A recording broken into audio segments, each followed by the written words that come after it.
राम जय राम जय जय राम। श्री राम जय राम जय जय राम। श्री राम जय राम जय जय राम। श्री राम जय राम जय जय राम। श्री राम जय राम जय जय राम। सियावर रामचंद्र की जय।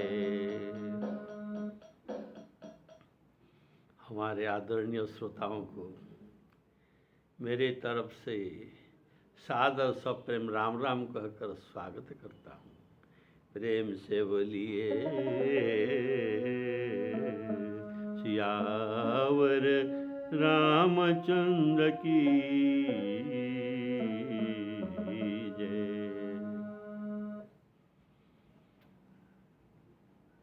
आप लोग सुन रहे थे काकभूषुंडी जी अपना जीवन वृत्तांत गौड़ जी को सुना रहे हैं।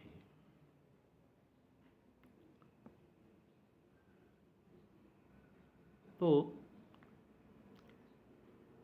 काकभूषुंडी जब लोमश मुनि जी के पास सगुण ब्रह्म के राम के बारे में पूछने गए थे, तब लोमश मुनि ने उनको अल्प कुछ समय सगुण ब्रह्म के कहने के बाद निर्गुण मत का प्रतिपादन करने शुरू कर दिया। तब काकभूषुंडी जी ने बोला, हे मुनि, हे प्रभु, मेरा मन मछली की तरह, छोटे मीन की तरह राम भक्ति जल में संचरते हैं। तो इस मछली को राम भक्ति जल से अलग करके ये निर्गुण सिद्धांत को कैसे ग्रहण कर सकता है? तो ये कहते हैं, राम भगति जल मम मन मीना। राम भगति जल मम मन मीना। किमि बिलगाई मुनि सप्रवीणा। श्री राम जय राम जय जय राम। तो इस प्रसंग को मन में एक शंका भी उत्पन्न हो सकता है कि जब भूषुंडी विप्र के मन मछली की तरह राम भक्ति जल में रहता है, तो और फिर क्या अधिक पाना चाहते हैं? इससे और क्या अधिक होता है? इससे और क्या अधिक पाना ये चाहते हैं? तो एक ऐसा प्रश्न हो सकता है, इसीलिए कि ये फिर मुनियों के पास पूछते ढूंढते फिरते हैं।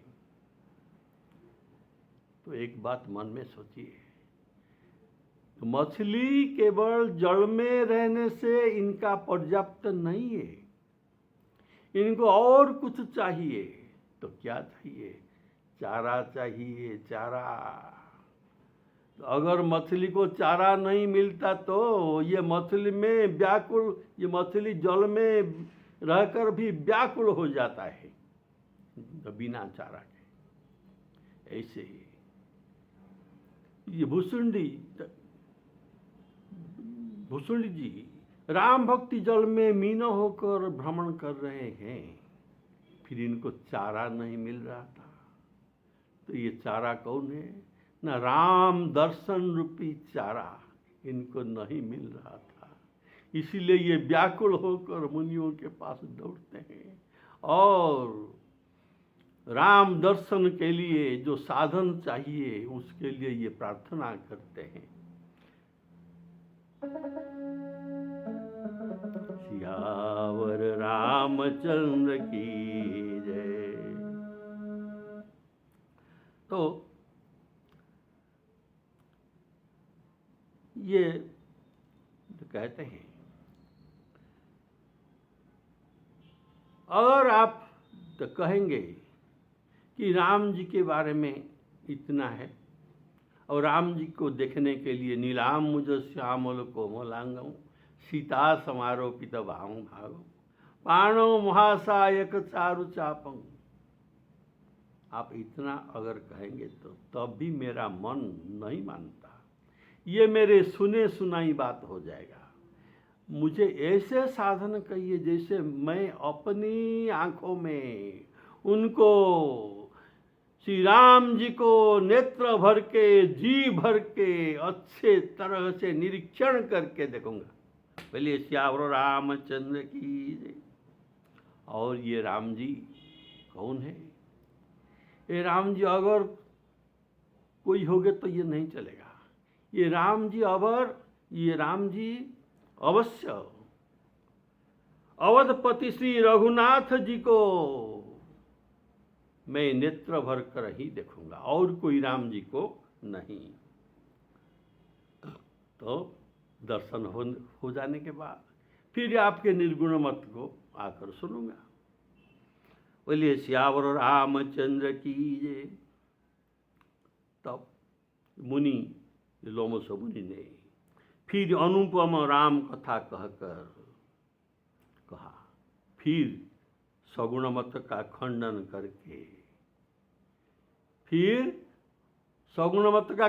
करके अपना सिद्धांत निर्गुण मत को प्रतिपादन करने लगे। भरी लोचन छवि अब भरी लोचन बिलो की अवधेशा, तब सुनी हूँ निर्गुण उपदेशा। भरी लोचन बिलो की अवधेशा। अवधेश श्री रामचंद्र जी को मैं नेत्र भर के दर्शन करना चाहता हूँ। मुनि पुनि कही हरि कथा अनुपा। मुनि पुनि कही हरि कथा अनुपा। खंडी सगुण मत अगुण निरूपा।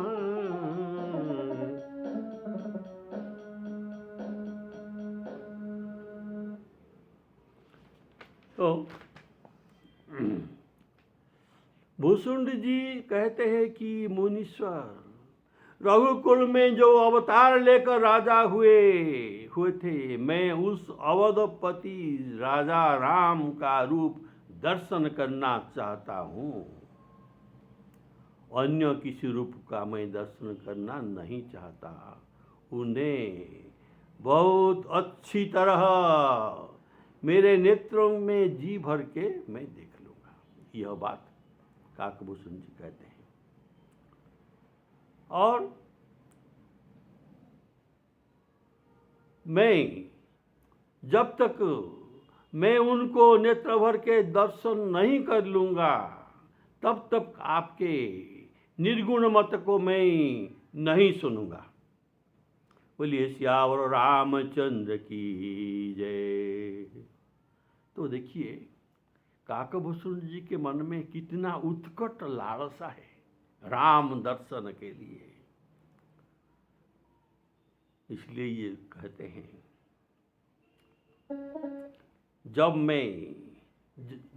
जब तक मैं श्री राम जी के चरण कमल को दर्शन न कर सकूं, तब मेरा नयन, मेरा नेत्र सफल नहीं होगा और मेरा जन्म भी सफल नहीं होगा।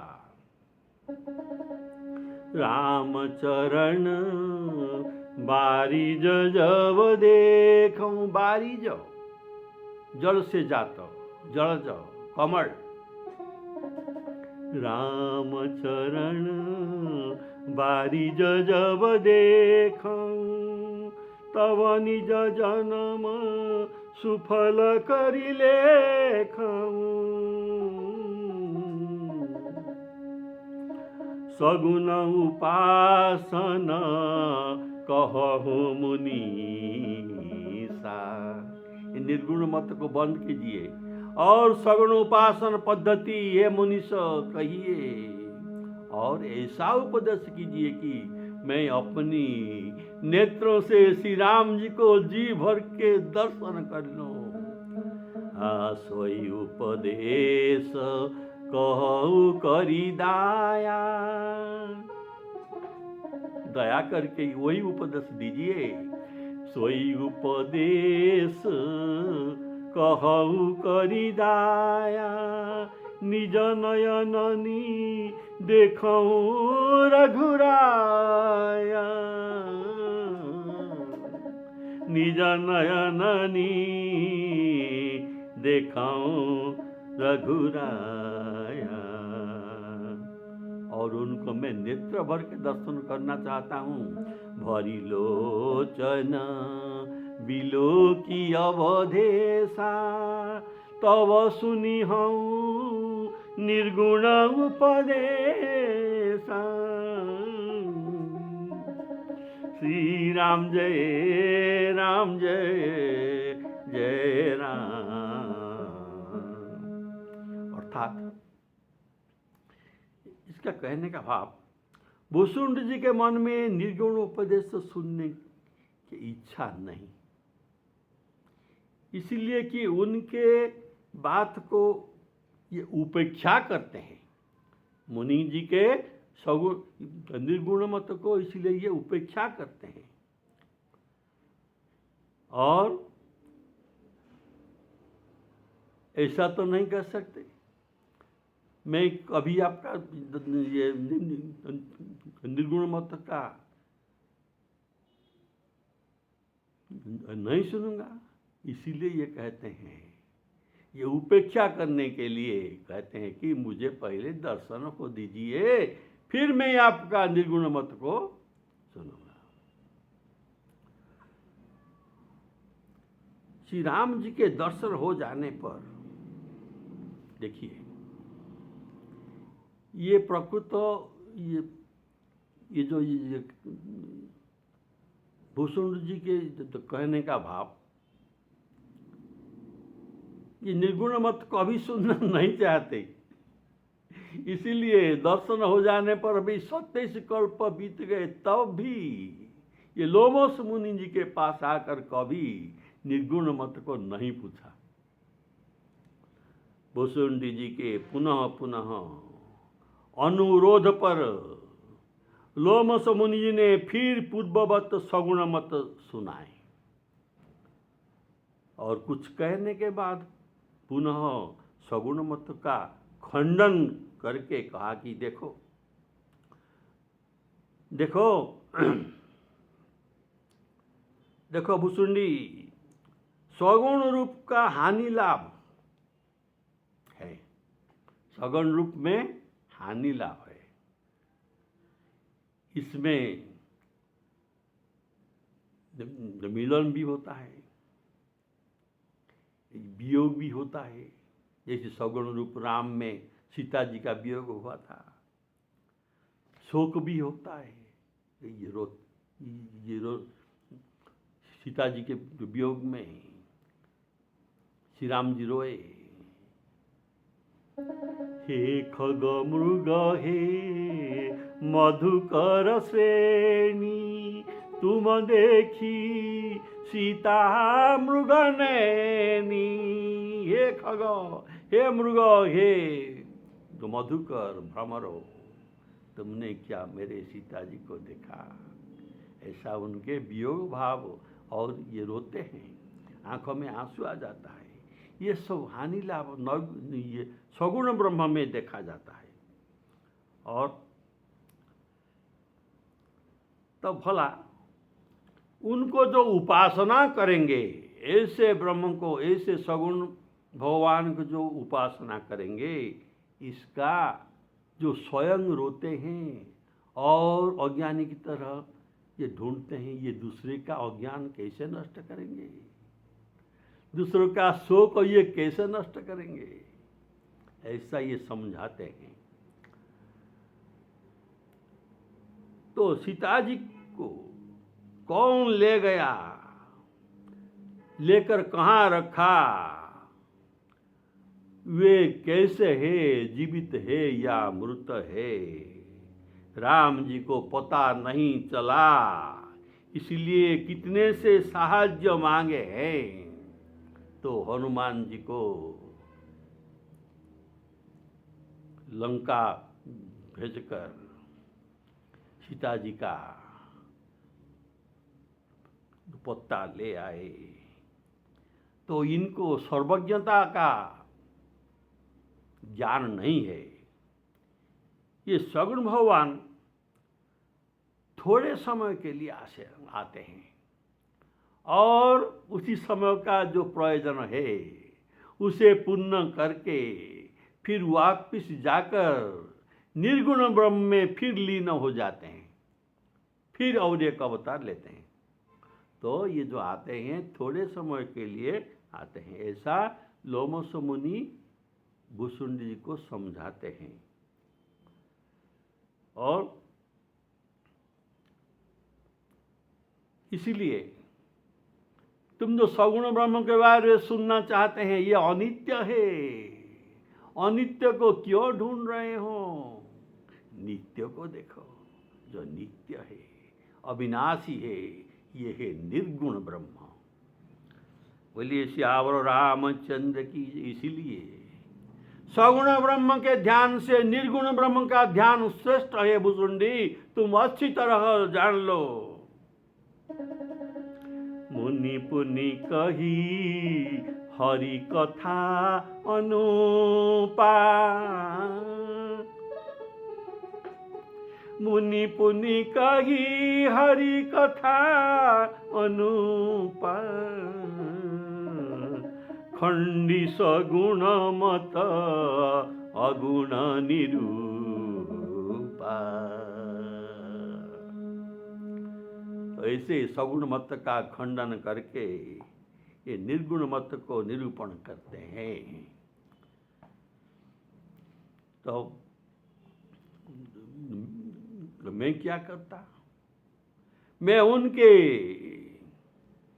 मुनि के सगुण मत को युक्ति द्वारा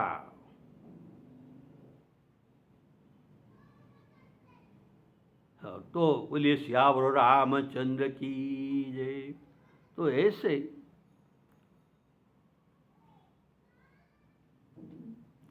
ये सगुण मत का लोमस मुनि निर्गुण मत को खंडन करके, जो सगुण मत को खंडन करके निर्गुण मत को श्रेष्ठ प्रतिपादन करते हैं, और भुसुंडी जी वहाँ बैठकर ये निर्गुण मत का खंडन करके सगुण मत को श्रेष्ठ कहते हैं और इसका प्रतिपादन करते हैं। तो ऐसा इनके साथ बैठकर इनका उत्तर प्रति उत्तर चलता रहा। तब में निर्गुण मत करी दूरी, उनके निर्गुण मत का तो मैं खंडन कर दिया और सगुण निरूपण करी हठ भूरी। उत्तर प्रति उत्तर में कीन्हा, ऐसा हमारे उत्तर प्रति उत्तर चलता रहा। और इसी पर क्या हुआ, मुनि तन भये क्रोध के चिन्ह। लोमस मुनि के शरीर में क्रोध का चिन्ह परिलक्षित हुआ तब जब हमारे प्रश्न उत्तर प्रत्युत्तर युक्ति तर्क चल रहा था, ये क्रोध में, इनके हृदय में क्रोध आ गया। तो लोमस मुनि के जो निर्गुण मतलब प्रतिपादन कर रहे थे, ये कहते थे कि तू ही ब्रह्म है, तू ही ब्रह्म है। ब्रह्म अद्वैत है, संसार में ब्रह्म के सिवा और कुछ नहीं है, इसीलिए तू भी ब्रह्म है और ब्रह्म तो ब्रह्म है। इसीलिए तुम में और ब्रह्म में कुछ भेद नहीं है, ऐसा मैं नहीं कहता, वेद कहते हैं। ऐसा लोमस मुनि ने कहा। वेद में देखो लिखा है तत्त्वमसि, तत्त्वमसि अर्थात तत् तुम असि, तत् अर्थात भव ब्रह्म तुम है, तत्त्वमसि वह ब्रह्म तू ही है, ऐसा वेद में प्रतिपादन किया गया है। तो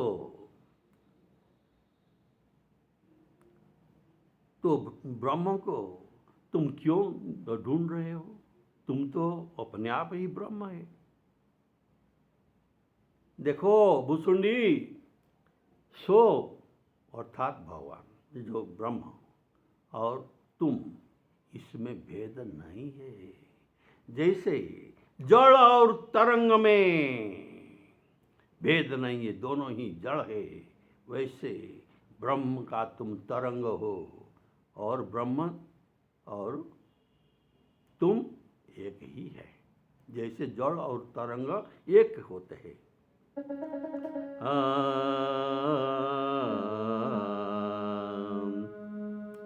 सोते तो ही नहीं भेदा, बारी बीच गावही बेदा, बारी बीच तरंग इव गावही बेदा। तो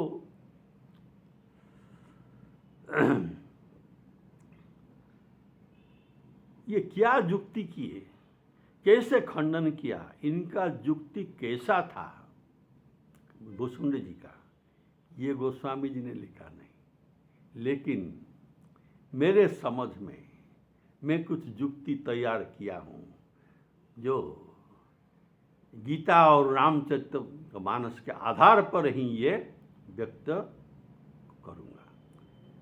इससे आप लोग ध्यान से सुनिए, मन लगाकर सुनिए, तब आपको पता चल जाएगा। बोलिए श्यावर रामचंद्र की। ये सिद्धांत गीता और रामचरितमानस के सिद्धांत के ऊपर मैं युक्ति आपके पास परिवेशन करता हूँ। तो शुरू करता हूँ अभी, सुनिए।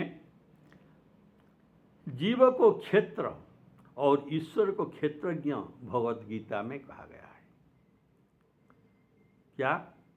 जीव को क्षेत्र, जीव का शरीर क्षेत्र, और ईश्वर को क्षेत्रज्ञ गीता में कहा गया है। क्षेत्रज्ञं चापि मां विद्धि, विद्धि अर्थात जान लो, क्षेत्रज्ञ मैं ही क्षेत्रज्ञ हूँ।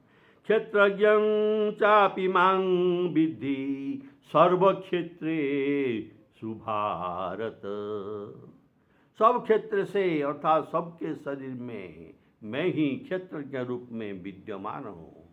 सबका शरीर क्षेत्र है और मैं हूँ क्षेत्रज्ञ हूँ। और भी भगवान ने कहा इदं शरीरं कौन्तेय, ये जो शरीर है हे अर्जुन, इदं शरीरं कौन्तेय क्षेत्रम इति अभिधीयते, ये शरीर क्षेत्र है, ऐसा भगवान गीता में कहे हैं। और ये जो शरीर हमको जो मिला, जिसको क्षेत्र ये कहा गया, हम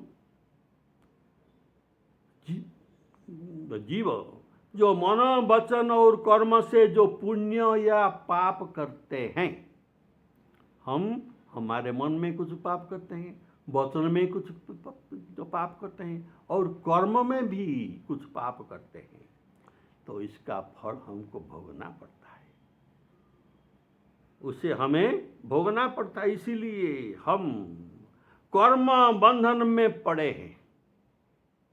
हमारे कर्म बंधन इसीलिए है कि हम जो पाप करते हैं और पुण्य करते हैं उसे हम भोगना पड़ता है। गीता में भगवान जी कहा, श्री कृष्णचंद्र भगवान, कर्मानुबंधीनि मनुष्य लोका, मनुष्य कर्म बंधन में है। तो हम मन वचन और कर्म से जो इस शरीर में, जो शरीर रूपी क्षेत्र में जो पाप या पुण्य का बीज बोते हैं, इसको हमें ही काटना पड़ता है, और कोई नहीं। पाप करना और पाप करते हैं और पुण्य अगर करते हैं तो हमें ही काटना पड़ता है। अगर पाप का बीज हम बोए तो हमको तो क्या मिलेगा?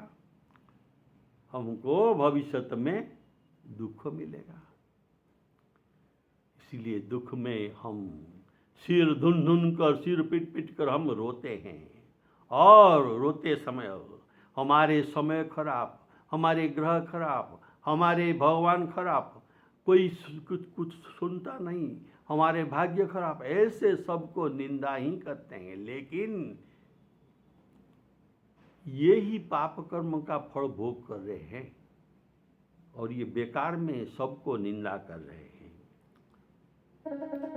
सो परत्र दुख पावहि, सो परत्र भविष्य में, परजन्म में, सो परत्र दुख पावहि, सिर धुनि धुनि पछिताहि,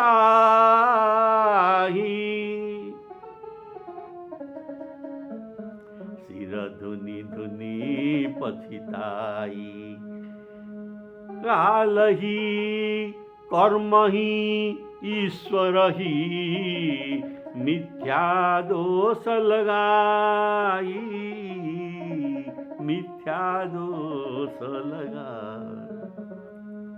ये पाप का फल दुख भोगना है। और ये पुण्य करे तो भगवान श्री कृष्णचंद्र अर्जुन जी को भगवत गीता में कहते हैं, क्या कहते हैं? जो पुण्य करता है उसको सुरेंद्र लोक जाकर, अर्थात स्वर्ग लोक जाकर इनको देवताओं के जो सुख मिलना चाहिए, इनको भी ये सुख मिलता है, और ये सुख भोग करता है, और पुण्य खत्म होने पर फिर वापिस आ जाता है। ऐसा भगवान ने कहा है। ते पुण्यमासाद्य, ते पुण्यमासाद्य सुरेंद्रलोकम, स्वर्गलोको असरंती भोग करती है, असरंती दिव्यान दिविदेव भोगान। तो हमारे संसार कर्म प्रधान है, जो जैसा करता है उसका वही फल मिलता है। ऐसा गोस्वामी जी वर्णन कहा है। क्या कहा है? कर्म प्रधान विश्व करी राखा, जो जस करई सो तस फल चाखा, जो जस करई सो तस फल चाखा। तो गोस्वामी जी इस बात को लेकर दुहावली में बढ़िया सुंदर दुहा कहा है, सुनिए। तुलसी यह तन खेत है, तुलसीदास जी कहते हैं यह तन, हमारे शरीर एक क्षेत्र है। तुलसी यह तन खेत है, इसमें खेती चलता है, इसमें खेती चलता है। तो खेती कौन करता है? न मन बच कर्म किसान, मन बच कर्म किसान। मन और वचन और कर्म, ये तीनों किसान रूप में खेती करते हैं। और खेती जो करते हैं, बीज भी बोते हैं, बीज भी बोते हैं। तो कौन सा बीज? न पाप पुण्य दुई बीज है, पाप पुण्य दुई बीज है। बोवे लुने निशान निदान, जो जैसा फल बीज बोता है, पाप का पुण्य, अगर पाप का बीज बोते हैं तो पाप का फल पाते हैं। इसमें फल होता है क्या? फल दुख, भय, सुख, वियोग, ये सब मिलता है। और अगर पुण्य का बीज बोते हैं तो इनको भोग मिलता है स्वर्ग में। तो वो बड़ा सुंदर दोहा फिर से सुन लीजिए। तुलसी यह तन खेत है, मन बच कर्म किसान। पाप पुण्य दुई बीज है, बोवे सो लुनिए निधान।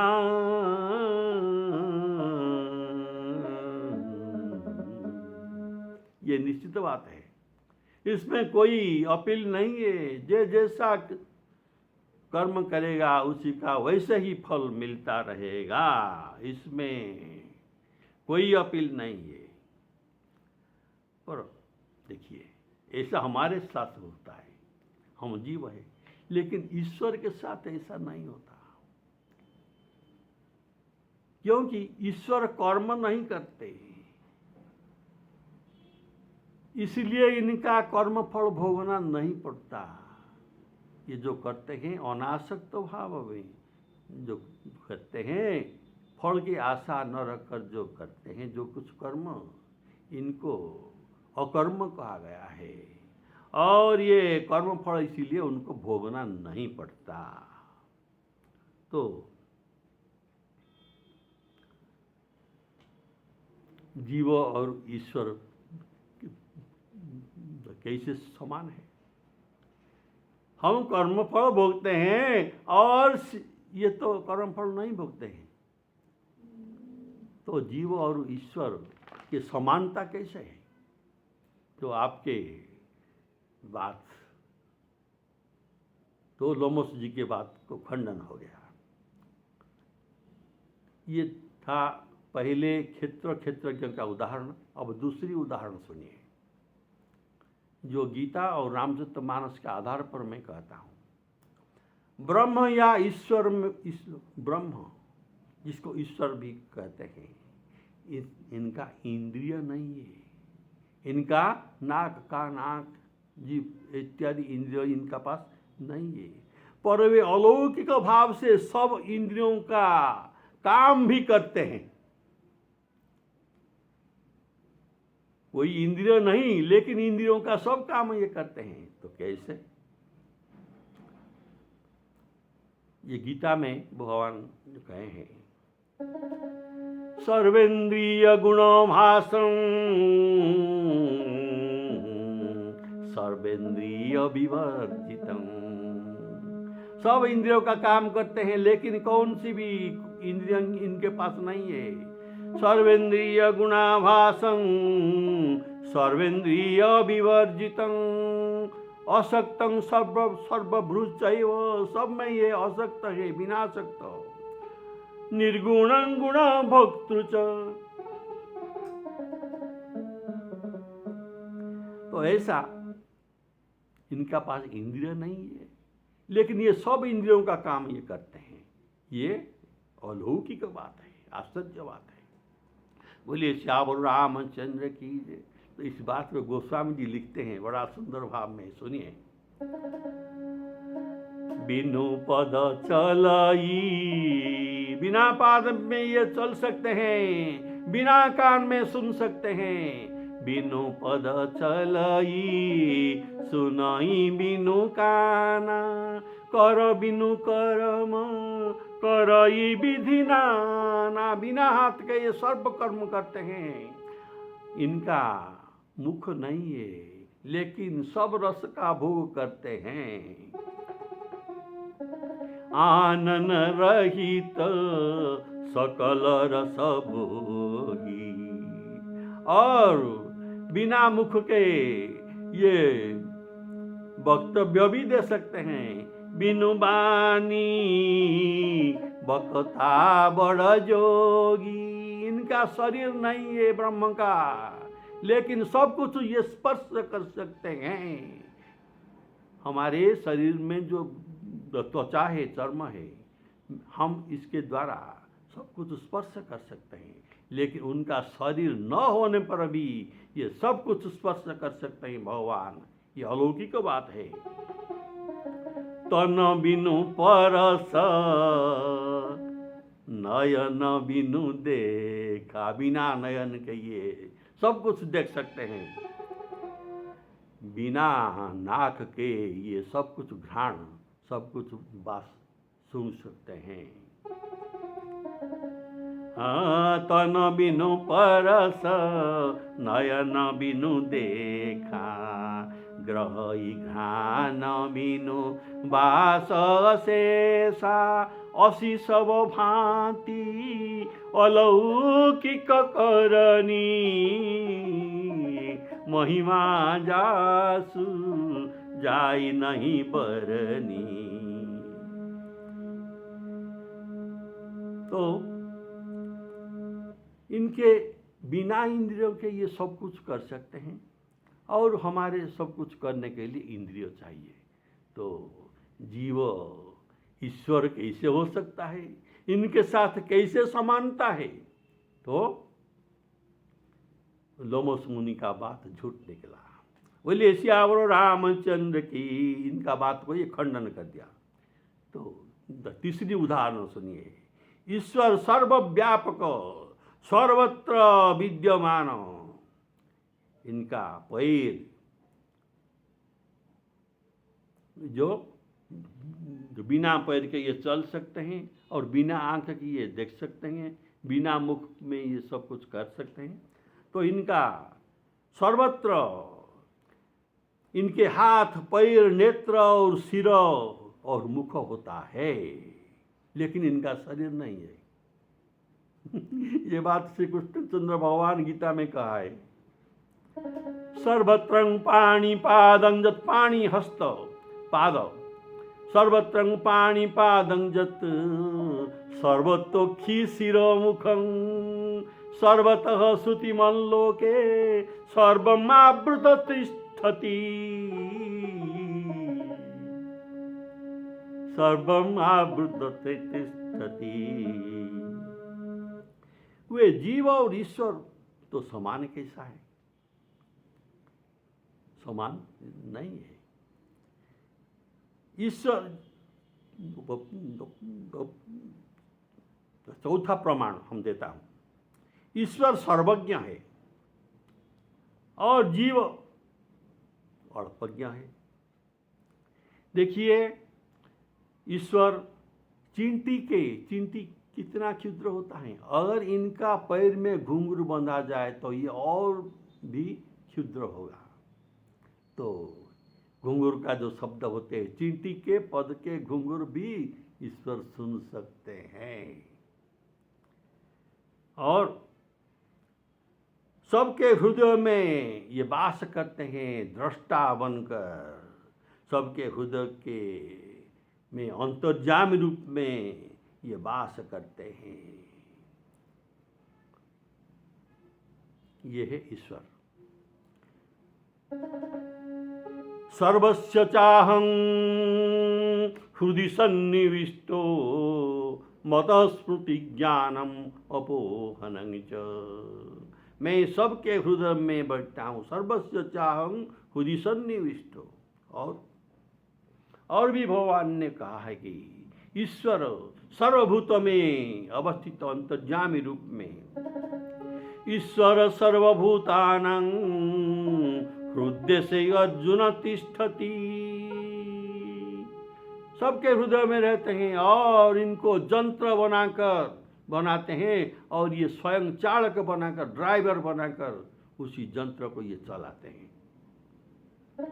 ईश्वर सर्वभूतानां हृदय से अर्जुन तिष्ठति, भ्रामयन् सर्वभूतानि यंत्रारूढ़ानि मायया। ये सूक्ष्म रूप में माया में रहते हैं, कोई इन्हें देख नहीं पाता, लेकिन ये हमारे हृदय में रहते हैं। तो तब जीव और ईश्वर समान कैसे होता है? होते हैं, अर्थात ईश्वर का अमित शक्ति है, जीवों का सीमित शक्ति है। ईश्वर जीव समान नहीं हो सकता। तब जीव और ईश्वर समान कैसे हैं? इसी प्रकार भुसुंडी लोमस मुनि के अद्वैत भाव जो तत्वमसि में कहा था, इसको खंडन करके सगुण मत को प्रतिपादन करके उनको निरुत्तर कर दिया। उनके पास वाक्य नहीं था। तब में निर्गुण मत करी दूरी, सगुण निरूपण करी हठ भूरी। ऐसे उत्तर प्रति उत्तर उनके साथ हुआ तो मुनि क्रोधित हो गए। उनके शरीर में क्रोध का लक्षण देखा गया। फरकत अधर, होठों फड़कने लगे, आंखों में लालिमा आ गई, लाल हो गया। ये क्रोध का चिन्ह है, ये सब देखा गया। तो इसके बाद क्या होता है ये आप अगले एपिसोड में जरूर सुनेंगे। श्री सीताराम अर्पणमस्तु।